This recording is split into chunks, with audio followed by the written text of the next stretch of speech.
Live, a platform to sharing your thoughts. नमस्कार, pink fest में आप सभी का हार्दिक स्वागत है।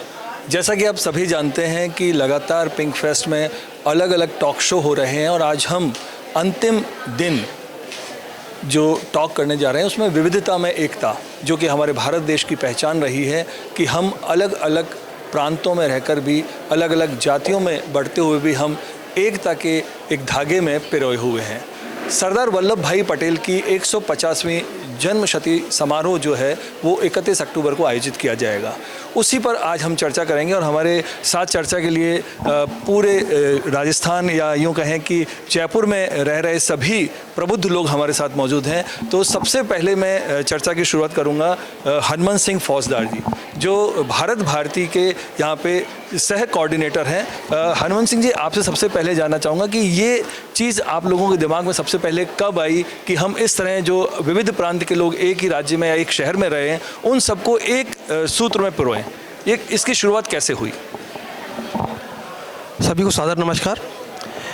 जो भारत भारती की एक अवधारणा है और जो सरदार वल्लभ भाई पटेल की जो मूल विचारधारा है, जो कि शिल्पकार हैं हमारे भारत देश के, और सभी जाति, धर्म, समाज और 565 रियासतों को एक करके जिन्होंने भारत का निर्माण किया, हम ठीक उसी अवधारणा को आगे ले जा रहे हैं। क्योंकि हर राज्य में, हर शहर में, अब हर राज्य में दूसरे स्टेट के लोग रहते हैं और सभी खाने कमाने के लिए, अपनी आजीविका के लिए इधर से उधर जाते रहते हैं। आज हम अगर राजस्थान की बात करें, जयपुर शहर की बात करें, तो लाखों लोग बाहर के विदेश, दूसरी जो स्टेट के हैं, साउथ के हैं, आपके कर्नाटक के हैं, नॉर्थ ईस्ट के हैं, वो आते हैं। और हमारे राजस्थानी तो मारवाड़ी तो पूरे देश भर में फैले हुए हैं, उसमें कोई दुराई नहीं है। लेकिन वो कहीं अपने आप को थोड़ा सा और ज़्यादा जुड़ाव महसूस करें। ये तो नहीं कहूँगा कि वो अलग कट्टे महसूस करते हैं, वो यहाँ आ रहे हैं, सब कुछ कर रहे हैं तो नॉर्मल है कि वो हमसे जुड़े हैं ही।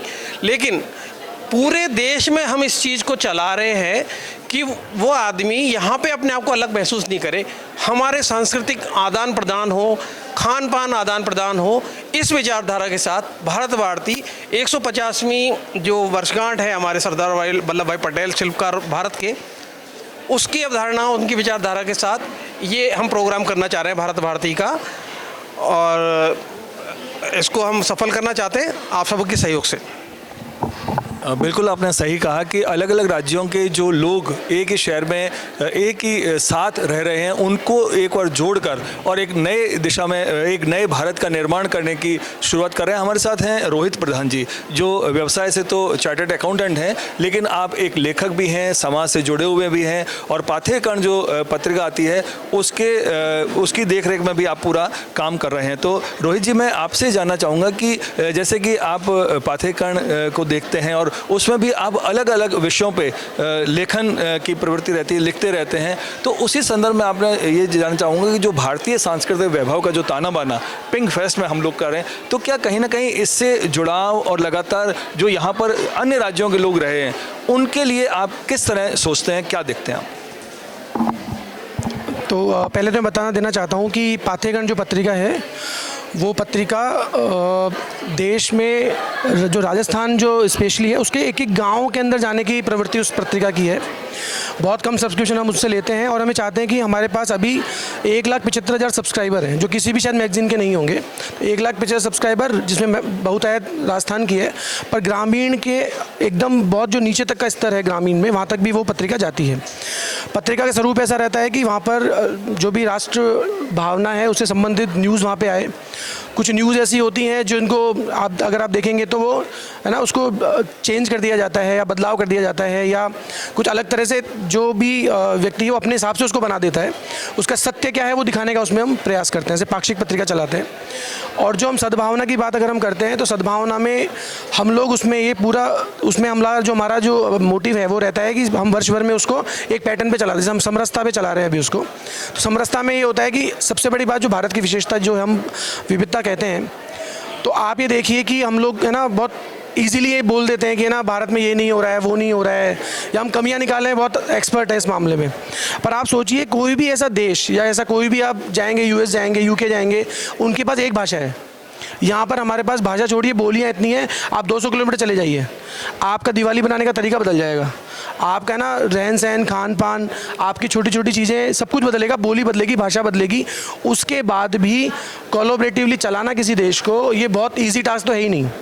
उसके बावजूद भी किसी भी पॉलिसी को इम्प्लीमेंट कर देना, किसी भी कार्य को पूरा कर देना, इसमें ये सहयोग और सद्भावना नहीं हो, अगर हमारे मन में ऐसा नहीं हो कि हम भारतीय हैं, अगर हमारे अंदर वो राष्ट्र भावना नहीं है, तो उसको नीचे इम्प्लीमेंट करना ही बहुत मुश्किल है। पर वो इतने सालों से कर रहे हैं, 50 साल में हमने बहुत कुछ बदलाव देखे हैं और वो बदलाव हम नीचे तक आए हैं। उसमें सबसे बड़ा जो रोल है ये हमारा जो आंतरिक जो विचार है ना कि हम लोग एक ही हैं। अब ठीक है हम अलग जगह रहते होंगे, हमारा भाव स्वभाव सब अलग होता है। मैं साउथ में भी रहता हूँ, मेरे पास हैदराबाद में ऑफिस है मेरा। इसके अलावा अभी हम लोग एक्सपेंड भी कर रहे हैं, तो यूएई वगैरह भी जाना होता है। सब जगह आप कहीं भी जाएंगे तो भारतीय बहुत जल्दी कोलैबोरेट होते हैं, मतलब बहुत जल्दी ही आपको, जैसे आप हैदराबाद गए, किसी को पता लगा आप बाहर से आए तो अलग तरह से आपको डील करते। जैसे मैं तमिलनाडु गया, मैंने 11 दिन तमिलनाडु में व्यतीत किए, मेरे को एक बार ऐसा महसूस नहीं हुआ जैसा कहते हैं लोग कि नॉर्थ के लोग आते हैं तो साउथ वाले उस तरह से अप्रिशिएट नहीं करते। ये बहुत बकवास बात है, मैं आपको सच बता रहा हूँ। मैं तमिलनाडु के ना लोकल बसों में सफ़र किया है मैंने। कंडक्टर मतलब आपको जो उसका नाम भी नहीं पता होता, जैसे मैं किसी जगह पे जा रहा हूँ, वो थोड़ा ऐसा काम था कि थोड़ा रिमोट एरिया में जाना था, तो कंडक्टर जो है वो आपको ध्यान रखता है कि ये नॉर्थ से आया, इसको जगह का नाम भी नहीं बोलना आ रहा। मैं नाम नहीं बोल पाता था, मैं दिखाता था ये जगह है यहाँ जाना है मुझे, तो वो है ना ध्यान रखता था कब उनको उतारना है। गाड़ी मेरे लिए स्पेशली, जैसे बाकी सबको लोकल को उतारने में वो होते हैं बस होती है तो बहुत जल्दी निकलती है, मेरे आराम से रुकते थे, वो उतारते थे फिर। और एक बस ने ऐसा नहीं किया, मैंने कम से कम 8 बसें बदली है वहाँ पर, 8 के 8 बसों में सेम ट्रीटमेंट मिला है। तो ये हमको जो लगता है ऐसा नहीं है, और ये कुछ भी बना दिया जाए वो, मैं तो क्योंकि मैं देखा हूँ तो मैं झूठ नहीं बोल सकता, तो ऐसा नहीं होता। तो हमारे सद्भावना हमारे अंदर है, और ये जो वल्लभ भाई पटेल ने किया है बहुत मुश्किल काम था। मतलब अगर आप इमेजिन करो, अगर आप आंख बंद कर सोचो एक बार कि कितना मुश्किल होता है रियासतों को जोड़ना, उनको ये बोलना कि तुम राजा नहीं रहोगे अब और तुम्हारा राज्य तुम्हें देना है, तो टफे टास्क हो सकता है। मतलब आप देखो कि मतलब इमेजिन करने बैठोगे तो आपको समझ में आएगा कि कितना महत्वपूर्ण कार्य क्या हो, कितना मुश्किल हो, कितनी रातें जगे होंगे वो, कितना एनालिसिस किया होगा, कितनी कूटनीति सोची होगी कि किस व्यक्ति को किस तरह से हमें डील करना है, और उसके बावजूद भी वो सब करके दिखाया। तो मेरे हिसाब से वल्लभ भाई पटेल को सबको पढ़ना ही चाहिए एक बार। आपके जीवन में कुछ भी चल रहा है तो उसके पीछे आप कुछ भी, जैसे आप राम जी को पढ़ते हैं, कृष्ण जी को पढ़ते हैं, सबको पढ़ते हैं ना हम लोग है ना, उनका चरित्र तो पढ़ते हैं, लेकिन हम ये नहीं समझ पाते कि उन्होंने उस समय पे जब डील किया होगा उस इंसिडेंट को, तो दिमाग में क्या चल रहा होगा, वो बहुत महत्वपूर्ण होता है। तो मैं ये कहना चाहूँगा कि हमारा ये हमारी आत्मा है, ये विविधता हमारी आत्मा है। तो हम ये कहें कि हम एक कर देंगे, कुछ एक जैसा होगा, नहीं होगा। जैसे चल रहा है सब अच्छा ही चल रहा है ना, क्यों बदलाव ऐसा लाना है? जब हम हैं ही एक राष्ट्र, तो राष्ट्र एक साथ चलता रहेगा, और हमारे अलग अलग जो संस्कृति है, सभ्यता है, वो भी साथ साथ चलती रहेगी, भाषा भी साथ साथ चलती रहेगी, तो उसकी रेस्पेक्ट ही करनी चाहिए। इसके साथ मैं अपनी बात पूरी करूँगा। धन्यवाद। कहा कि जादुई व्यक्तित्व के धनी थे सरदार वल्लभ भाई पटेल, क्योंकि किसी को पद देना तो आसान काम है, लेकिन किसी से पद लेकर उसको ये कहना कि अब आपका राज्य समाप्त हो रहा है, ये बहुत एक मैजिकल पर्सनालिटी ही वर्क कर सकती है। मैं तरुण जी, क्योंकि भारत भारती के राजस्थान के कोऑर्डिनेटर हैं, तो मैं आपसे जानना चाहूँगा कि देखिए, जिस तरह चाहे हम RSS की बात करें, चाहे हम संस्कार भारती की बात करें, चाहे जो राष्ट्र से जुड़ी हुई जितनी भी संस्थाएं, वो सभी यही काम कर रही हैं। तो भारत भारती को आखिर क्या ऐसी आवश्यकता पड़ी कि वो इस काम को और आगे बढ़ा के और इसको आम जनता तक पहुंचाए? धन्यवाद। मैं सबसे पहले तो भारत भारती की तरफ से मैं पिंक फेस्ट का मैं स्वागत करता हूं कि उन्होंने हमें एक मंच दिया। भारत भारती के लिए मेरे से जो पहली बार मुलाकात हुई थी वो हमारे विनय पात्रे जी थे। विनय पात्रे जी ने बताया कि 2005 के अंदर भैया जी के साथ में उनकी बात हुई थी, और उन्होंने कहा कि हर ज़िले में एक भारत बसता है, हर शहर में एक भारत बसता है, क्योंकि हर जगह आपको हर राज्य के काम करने वाले मिलते हैं, हर व्यक्ति मिलता है, और वो अपना क्या है, अपने पर्व अपने अपने लिमिटेड लोगों में मनाते हैं। तो उन्होंने कहा जब भारत एक है तो हम सब मिलकर क्यों ना करें, क्योंकि कुछ जो वल्लभ भाई पटेल की एक जो थी, एक भारत श्रेष्ठ भारत और मेरा एक भारत रहे, तो एक भारत के लिए उन्होंने पूरी कोशिश करी, और उन्होंने 562 रियासतों को जो एक किया, वो अपने आप में एक सोचने वाली बात थी। जिन्ना ने इस देश को तोड़ने के लिए पूरे हथकंडे अपना चुके थे, एक पूर्वी पाकिस्तान, एक पश्चिमी पाकिस्तान बना लिया। उसके बाद में उन्होंने ये कहा कि नहीं, मेरे को 10 किलोमीटर की पूरी पट्टी चाहिए। इसका कारण क्या था? क्योंकि जब लॉर्ड माउंटबेटन के साथ में जब चर्चा हुई थी, तब ये कहा गया था कि जिस राज्य की सीमा दूसरे देश से जुड़ेगी उसको वो राज दे दिया जाएगा। तो उन्होंने भारत को, अखंड भारत को छीन छीन भारत करने की पूरी कोशिश की थी, जिसको वल्लभ भाई पटेल ने अपनी पूरी सक्षमता से और बुद्धिमत्ता से भारत को एक किया। हमारे सबके सामने 2-3 किस्से हैं। जामनगर हमारे से जुड़ना नहीं चाहता था, पर जामनगर करके हमने किया, क्योंकि जामनगर के हिंदू लोग ज़्यादा थे, पर वहाँ का नवाब था। एक किया वल्लभ भाई पटेल ने, तो जामनगर के नवाब, जूनागढ़ के नवाब छोड़ के चले गए। हैदराबाद का केस हमारे सामने है। इसके अलावा जब कश्मीर का मुद्दा आया तो कश्मीर के मुद्दे को भी इन्होंने वल्लभ भाई पटेल ने सुलझाने की बात करी और जब मानने की पूरी कोशिश करी, पर हरि सिंह जी ने जब पाकिस्तानी युद्ध हुआ तब उन्होंने अपने आप को लिख के दिया वल्लभ भाई को कि मैं भारत के साथ में जुड़ना चाहता हूँ और आप इस चीज़ को करें। पर कुछ ना कुछ कूटनीतिक और कुछ लोगों राष्ट्रद्रोही लोग, मैं कहूँगा उनको, जिन्होंने कश्मीर के साथ में इतना द्वेष भावना से इसको एक अलग रखा। खैर ये सारी बातें चलती रहेगी, पर उससे बड़ी बात है कि आज हम जिस वर्ष में बैठे हैं, आज हम वल्लभ भाई पटेल की 150वीं जन्म शताब्दी बनाने वाले वर्ष में बैठे हुए हैं। वल्लभ भाई पटेल को जो एक्चुअल जो सम्मान दिया, उनको हिंदुस्तान में सबसे बड़ी स्टैचू ऑफ यूनिटी बना के दिया, क्योंकि उन्होंने वो अपने आप में एक यूनिटी रहे और उन्हें देश को एक यूनाइटेड किया, तो स्टैचू ऑफ यूनिटी करके दिया। उसके बाद में वल्लभ भाई पटेल के लिए मैं और भी बताना चाहूँ तो उनको भारत रत्न 1991 में दिया गया। ये हमारे लिए शर्मिंदगी की बात है कि हमारे जो लोकशाही लोग बैठे हैं या ये जो कहेंगे लोकतंत्र चलाने वाले जो बैठे हैं, उन्होंने वल्लभ भाई की पहचान क्यों छुपाने की कोशिश करी, ये हम नहीं सोच पाते। 91 में चंद्रशेखर जी की सरकार थी, उन्होंने दिया क्योंकि उस समय राजीव गांधी को भी देना था। ये बहुत बड़ी बात है। पर आज की डेट में हम कहेंगे कि हिंदुस्तान में जो सरकार चल रही है वो किसी देश भावना से नहीं चल रही, और वो एक वल्लभ भाई पटेल, स्वामी विवेकानंद या राम, ये उस चीज़ को लेके आ रहे हैं कि भैया वसुदेव कुटुंबकम की प्रवृत्ति के अंदर। अब भारत भारती का जो इस बार जो विचार है, मैं उसके लिए भी थोड़ा सा बता दूं कि भारत भारती इस 150वां जो वर्ष है उसको जयपुर के अंदर बनाना चाहता है। इसके लिए हम क्या कर रहे हैं, जयपुर के अंदर जितनी भी संस्थाएं हैं, मराठी हो गई, मलयाली हो गई, तमिल हो गई, गुजराती हो गई, इन सब संस्थाओं के अध्यक्षों से, इन सब से मिल रहे हैं और कह रहे हैं कि भैया 31 अक्टूबर को आप एक ऐसा देश बनाएं, एक ऐसा जिला बनाएं जो अपने आप में एक लगे। तोड़ने वाले तो हमें सांप्रदायिक में तोड़ रहे हैं, जातिवाद में तोड़ रहे हैं, धर्म में तोड़ रहे हैं, पर वल्लभ भाई ने तोड़ा नहीं, उन्होंने जोड़ा। तो हमें आज उन्हीं की भावना को लेते हुए एक भारत श्रेष्ठ भारत, और दूसरा जो योगी जी कह रहे हैं कि बटोगे तो कटोगे, तो उस चीज़ को हमें दोनों को देखना, तो हमें वल्लभ भाई की भावनाओं के ऊपर में चलना है। बिल्कुल, एक चाहे सरकार भी काम कर रही है, आप जैसी संस्थाएं भी काम कर रही हैं।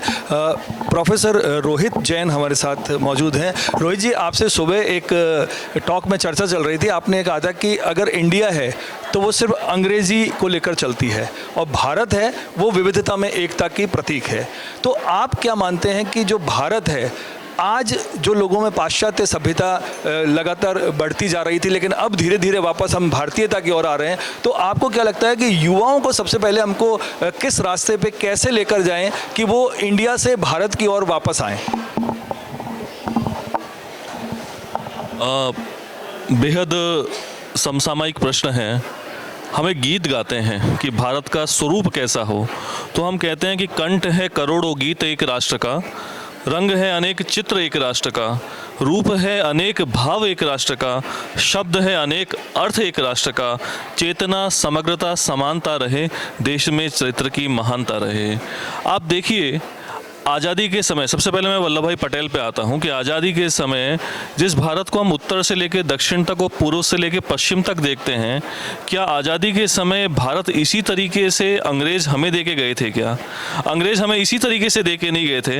अंग्रेज़ ने 550 रियासतों में बांटकर टुकड़े टुकड़े करके इस भारत को हमको देने की तैयारी कर ली थी।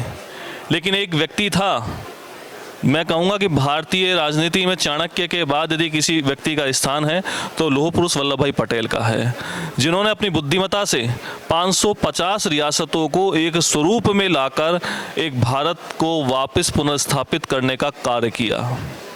दूसरी बात, कोई भी देश बनता है चरित्र से, और उसका जो चरित्र है उसमें ऐसे अनेक महापुरुषों का योगदान होता है जिनका चरित्र आदर्श के रूप में देखा जाता है। आप देखिए, वल्लभ भाई पटेल जब जेल में थे, जब उनकी मां का देहांत हुआ, तब देहांत होने के बाद उन्हें जाने की अनुमति दी गई, लेकिन कुछ शर्तों के साथ कहा गया कि आप जा सकते हैं। लेकिन वल्लभ भाई पटेल ने उन शर्तों को मानना अस्वीकार कर दिया, चाहे मुझे जाना ना पड़े। आप देखिए क्या किस प्रकार का चरित्र रहा होगा, किस प्रकार का जीवन रहा होगा। जब चुनाव लड़ने की बात आई तो वल्लभ भाई पटेल अपने दिए वचन के कारण चुनाव नहीं लड़े। वल्लभ भाई पटेल को उस समय कोई हराने वाला नहीं था, वल्लभ भाई पटेल से उस समय सत्ता लेने वाला भी कोई नहीं था, लेकिन किस तरीके से अपने आप को पूरे समाज के लिए रखकर उन्होंने काम किया, ये उनका चरित्र था। अब बात आती है युवाओं की। देखिए, आपने कहा भारत बनाम इंडिया। मैंने सुबह भी कहा कि इंडिया हमारा स्वयंबोध है ही नहीं है। इंडिया का मतलब हमारे आत्मविश्वास की कमी है, और भारत का मतलब है हमारे स्वयं का जागरण है। ठीक है, भारत जब मैं बोलता हूँ तो मुझे इस देश के वैविध्य का ज्ञान होता है, अनेक भाषाओं का ज्ञान होता है, अनेक प्रांतों का ज्ञान होता है, अनेक संस्कृतियों का ज्ञान होता है, अनेक उपसंस्कृतियों का ज्ञान होता हूँ। लेकिन जब मैं इंडिया बोलता हूँ तो मुझे लगता है कि एक कॉमन कल्चर बनाने के प्रयास में हम हमारे वैविध्य को ख़त्म करके एक ऐसी संस्कृति की ओर जा रहे हैं जो संस्कृति हमारी है ही नहीं है। विषय क्या है कि हम अपने पुरातन को, हमारी जो अर्वाचीन संस्कृति है, उसको वर्तमान से जोड़ने में, सेतु बनने में असफल रहे हैं। युवा पीढ़ी की गलती हो सकता है, उनकी गलती हो, लेकिन उससे बड़ी गलती उन जिम्मेदार लोगों की है जो परंपराओं को, जो इतिहास को उनके सामने लेकर नहीं आई। अब देखिए, स्वयं के जागरण का जब काल चल रहा है, इस समय तो सांस्कृतिक क्रांति का काल चल रहा है। वल्लभ भाई पटेल भी हमारे सामने आ रहे हैं, अहिल्याबाई होलकर भी हमारे सामने आ रही है, छत्रपति शिवाजी भी हमारे सामने आ रहे हैं, संभाजी भी हमारे सामने आ रहे हैं। ऐसे अनेक नेपथ्य नायकों को लेकर आ रहे हैं जिनका, बिरसा मुंडा का आपने नाम सुना होगा, जिन्हें धरती का भगवान कहा जाता है। कहाँ थे बिरसा मुंडा? अब से पहले कौन याद करता था? लेकिन अब सामाजिक सांस्कृतिक क्रांति का जब सूत्रपात हुआ तो बिरसा मुंडा को भी याद किया जाने लगा। उनको लेके आए कि हमारा आदिवासी कल्चर में भी इस तरह के नायक हुए जिन्होंने उस समय दिशा देने का प्रयास किया और दशा बदलने की एक पुरजोर कोशिश की। तो मैं सोचता हूँ कि सरदार वल्लभ भाई पटेल एक राष्ट्रीय एकीकरण के तो ब्रांड एम्बेसडर हैं ही। ठीक है, भारत के चरित्र को दिखाने वाला एक नायक है, एक नायक जिसे नेपथ्य नायक बनाने की कोशिश की गई थी, लेकिन उसे वापस हमें मेन स्ट्रीम में लाना होगा और हमारी युवा पीढ़ी के सामने रखना होगा। सभी को एक सूत्र में बांधते हुए सरदार वल्लभ भाई पटेल ने जो काम किया है उसे युगों युगों तक याद रखा जाएगा। और कहते हैं कि जब कोई भी कार्य किया जाता है तो वो नारी के बिना अधूरा होता है। या देवी सर्वभूतेषु शक्ति रूपेण संस्थिता नमस्तस्यै नमस्तस्यै नमस्तस्यै नमो नमः। अगर हमको शक्ति चाहिए, हमको सरस्वती चाहिए, हमको धन चाहिए तो नारी को हम याद करते हैं ना। हमारे बीच में आज प्रोफेसर अमिता गोयल जी मौजूद हैं। मैं अमिता जी आपसे भी जानना चाहूँगा कि सरदार वल्लभ भाई पटेल का जो जीवन था उससे वर्तमान में जो युवा लोग हैं, आप तो क्योंकि विद्यार्थियों के बीच में रहती हैं और आप खुद लीडर भी रही हैं अपने यूनिवर्सिटी की, तो हम आपसे जानना चाहेंगे कि ऐसी कौन सी सोच उनके अंदर डाली जाए, या यूँ कहें कि जो लेक्चरर्स हैं, जो टीचर्स हैं, उनमें कहीं ना कोई ऐसी कमी रही कि वो हमारी युवाओं को पूरी तरह से ज्ञान नहीं दे पाए या उन तक वो बात नहीं पहुंच पाई जो हमको उन तक पहुंचानी थी। और अब हम लोग इस कार्य में जुटे हुए हैं कि चाहे सरदार वल्लभ भाई पटेल हों, विवेकानंद जी हों, इन सभी का ज्ञान हमारी युवाओं को होना चाहिए। आप इस विषय पर क्या सोचते हैं? धन्यवाद महेंद्र जी, आपने बहुत सही कहा कि मैं युवाओं के बीच में रहती हूँ और युवाओं को आज हमारी संस्कृति और इन सब के बारे में पता नहीं, स्पेशली वल्लभ भाई पटेल के बारे में तो पता नहीं। प्रमुख थे वो हमारे, जिन्होंने इस तरह से एकता को जोड़े रखा। तो जो बच्चों में आजकल जो एकता की कमी आ रही है, संगठन बहुत सारे बन रहे हैं, सब कुछ हो रहा है, लेकिन उस संगठन के साथ भी जो हमारी संस्कृति को आगे बढ़ाता रहे, ऐसी संगठन की हमें ज़रूरत है। क्योंकि जब मैं कॉलेज में पढ़ती थी तो हमारा संगठन इस पे नहीं रहता था कि हम जीतेंगे या हारेंगे। हमारा संगठन का कार्य होता था कि हम एकता के साथ काम करें। वो एकता जो शब्द आया वो कहाँ से आया? हमारे प्रमुख जो सरदार वल्लभ भाई पटेल थे, उनसे हमने एकता का कारण सीखा और वो यूनिवर्सिटी में हमने उसको बनाए रखा। आज भी बच्चों में जो आप कमी की बात कर रहे हो कि हमारे टीचर्स के साथ कमी की बात कर रहे हो, उसका कारण मैं मान सकती हूँ कि आज भी बच्चों में पेशेंस की कमी रह गई है। जो पेशेंस कम है तो वो शायद टीचर की बात नहीं सुन पाता है, टीचर कुछ कहना चाहती है वो नहीं सुनना चाहता है। और एक कारण भी है कि गूगल के कारण गूगल इतना फ्लेक्सिबल चीज़ें हमें दे देता है कि वो टीचर की बात को इतनी सीरियस नहीं है। पहले जो हमारे परंपराएं चलती थी, गुरु शिक्षा की परंपराएं चलती थी, उससे 1:1 का रेशो रहता था। आज मेरी क्लास में 100 बच्चे हैं तो मेरा उनसे डायरेक्ट कांटेक्ट नहीं हो पा रहा है। तो जब डायरेक्ट कांटेक्ट नहीं हो पा रहा है मेरे टीचर का किसी बच्चे का, तो वो क्लास में आता है और चल देता है। जब मेरे पास 10 बच्चे होते हैं, जैसे हमारे फाइन आर्ट में हमारे पास कुल 12 बच्चे होते हैं क्लास में, तो आप देखो हर टीचर 10 साल पुराना वाला बच्चा है उसको भी एक साथ है, क्योंकि हम एकता की कड़ी में जुड़े हुए हैं, एक 1:1 के रेशो में जुड़े हुए हैं। तो 12 बच्चे से लेके मैं 10 साल के मैं 120 बच्चों को मैं उनको बच्चों को कंठस्थ रहता है, नाम पता होते हैं मुझे, उनके बारे में पता होता है, उनकी कला के बारे में पता होता है। तो जब इतने बच्चों को शिक्षा दी जाएगी, या तो टीचर का एक रोल है कि रेगुलर क्लास में ऐसे हमारे जितने भी हमारे युग पुरुष रहे हैं उनके बारे में चर्चा होती रहे, उनके चरित्र के बारे में बातें रहे, और हमेशा संस्कृति और इन सब के मुझे बड़ा गर्व है कि हमारी जो आज की जो सरकार जो हमारे लिए कार्य कर रही है संस्कृति को बचाने के लिए बहुत प्रशंसनीय कार्य है। और मैं उन्होंने कहा कि हम ऐसे उनसे कार्य करेंगे आगे आने वाले 150 जो उनका सरदार भाई वल्लभ भाई पटेल का जो 150 ईयर्स का जो सेलिब्रेशन करेंगे, उसके साथ 150 ईयर्स का जो सेलिब्रेशन करेंगे बहुत बड़ी बात होगी। हम चाहेंगे हमारे युवा इस कार्यक्रम से जुड़ें, कि युवा ज़्यादा से ज़्यादा आपके इस कार्यक्रम से जुड़ें। तो जो हमें हज़ारों लाखों लोग इस समय सिटी लाइव के माध्यम से, हमारे चैनल के माध्यम से देख रहे हैं, वो कहाँ संपर्क करें और क्या आपकी आगे की कार्यक्रम की रूपरेखा रहेंगी, वो आप कृपया बताएं। भारती ने पूरा अपना प्रयास किया है और ये सोच के चल रहा है कि जयपुर जो अपना प्रांत है, जयपुर प्रांत के अंदर हमारे हर युवाओं के लिए एक तो हम इनकी एक ऑनलाइन क्विज रहेगी, जिसके अंदर कोई भी बच्चा किसी भी स्कूल से, किसी भी कॉलेज से वो सरदार वल्लभ भाई पटेल की जीवनी के बारे में, उनके बारे में जान पाएगा, उसको ऑनलाइन सर्टिफिकेशन मिलेगा, पहला। दूसरा, 31 अक्टूबर को जो उनका 150वां वर्ष है, उससे पहले हम कई स्कूल और कॉलेज में इसके अलावा हम कार्यक्रम भी करेंगे। और 31 अक्टूबर से पहले हमारा एक मानना है कि हमें एक भव्य एकता की एक रैली कहेंगे, जो महारैली निकले, जिसको आप मैराथन भी कह सकते हैं, एक वो निकलेगा। इसके बाद में हमारा एक और विचार है कि जितने भी सामाजिक और हमारे राज्य की अलग अलग जो प्रांत के जो लोग बाग हैं, उनके लोग से मिलकर हम एक देश और एक श्रेष्ठ देश सबको मिलाकर एक भव्य प्रोग्राम करना चाहते हैं, जिसके लिए हमारी राज्यपाल जी से बात हो गई, उन्होंने भी इस 31 अक्टूबर वाले कार्यक्रम के अंदर अपनी उपस्थिति के लिए हाँ कर दिया है। सेम इसीलिए संस्कृति और इसके लिए भी विभाग से गजेंद्र सिंह जी से भी हमारी बात हुई है कि हाँ, क्योंकि इस बार सरकार भी वल्लभ भाई पटेल का बहुत भव्य रूप से 150वां वर्ष मनाना चाहती है। और अभी एक हाल ही में आपके लिए इसका एग्जाम्पल है कि राजस्थान सरकार के अंदर भी सांस्कृतिक मंत्री ने 350 करोड़ रुपए वल्लभ भाई पटेल के नाम से साइबर जो लैब बनाने के लिए अनुमोदित किया है। तो सरकार को भी मालूम है कि ये सरकार वल्लभ भाई पटेल के जो कार्य हैं उस कार्य को पूछती है, उस नाम को पूछती है।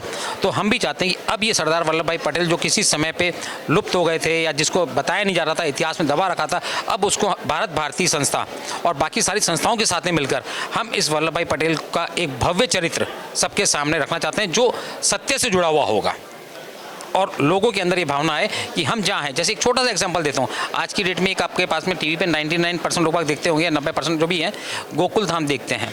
गोकुल धाम में क्या है, अलग अलग राज्य के अलग अलग लोग बाग रहते हैं और अलग अलग भाषा संस्कृति, पर वो क्या सब एक लगते हैं। तो सेम यही हम मानते हैं कि हमारे आसपास इर्द गिर्द में भी पूरा देश बसता है। तो क्यों ना हम अगर पंजाबी लोगों से मिलते हैं तो हम उनके साथ में लोरी बनाएं, अगर हम गुजराती से मिलते हैं तो हम उनके साथ में उनके नवरात्रि की डांडिया करें। हम उनके साथ में उनके कल्चर को अगर हम एक्सेप्ट करेंगे तो वो भी हमारे साथ में एक्सेप्ट करेंगे, क्योंकि इसमें कोई भेद नहीं है। हमें तोड़ा गया पर हम टूटे हुए नहीं हैं। आज भी हमारे मांगलिक कार्यक्रम मान लो या हमारे रिचुअल्स मान लो, वो एक ही हैं।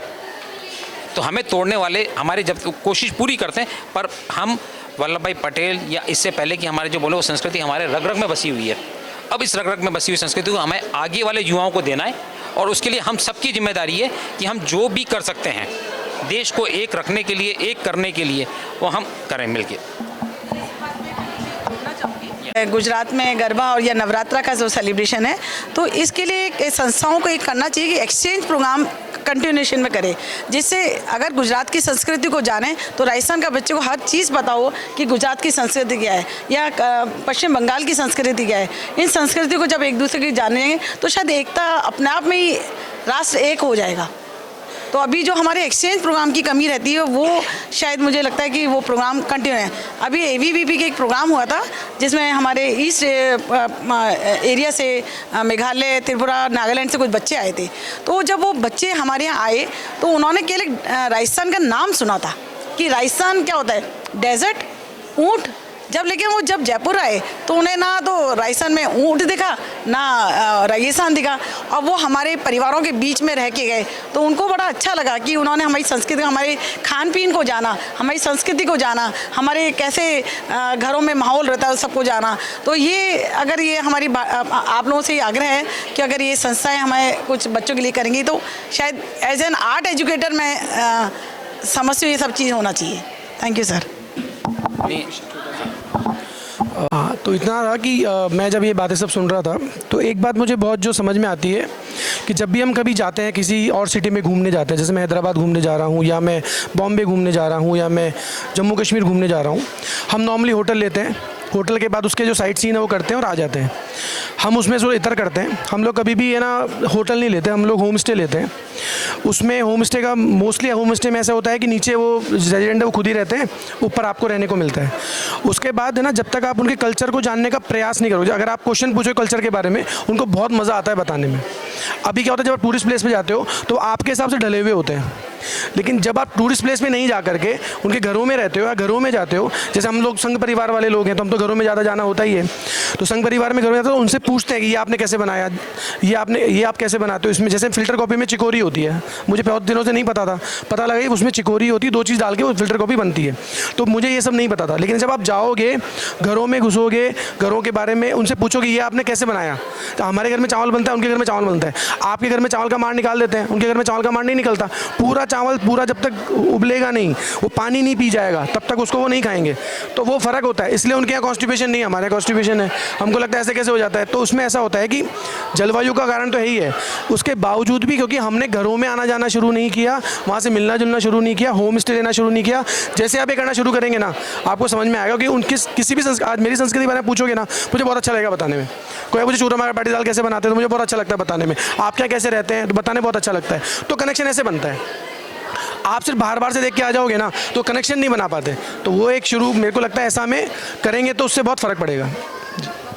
भारतीय सांस्कृतिक वैभव का जो ताना बाना है, वो जब तक हम एक दूसरे की संस्कृति को नहीं समझेंगे, जब तक हम एक दूसरे की कलाओं को नहीं समझेंगे, जब तक हम एक दूसरे की परंपराओं को नहीं समझेंगे, तब तक हम एक नहीं हो पाएंगे। और जैसा कि हम सभी जानते हैं कि एक हैं तो सेफ हैं। और सरदार वल्लभ भाई पटेल के जीवन पर, उनके कार्यों पर जो भारत भारती काम कर रही है, मैं आप लोगों को बहुत बहुत बधाई और साधुवाद देना चाहूँगा कि आप इसी तरह निरंतर इस पर कार्य करते रहें। बहुत बहुत शुभकामनाएं और आप सभी का बहुत बहुत आभार।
Hi, I'm Annalise Stukenborg, and I so enjoyed being able to attend and participate at Pinkfest this year.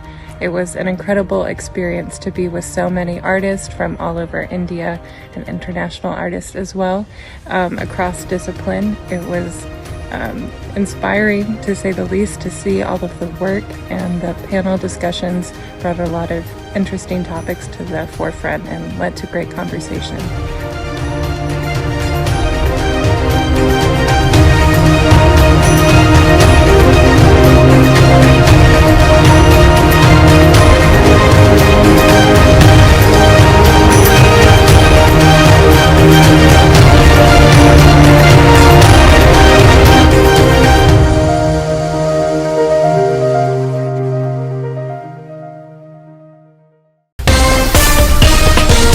City Live, a platform to sharing your thoughts.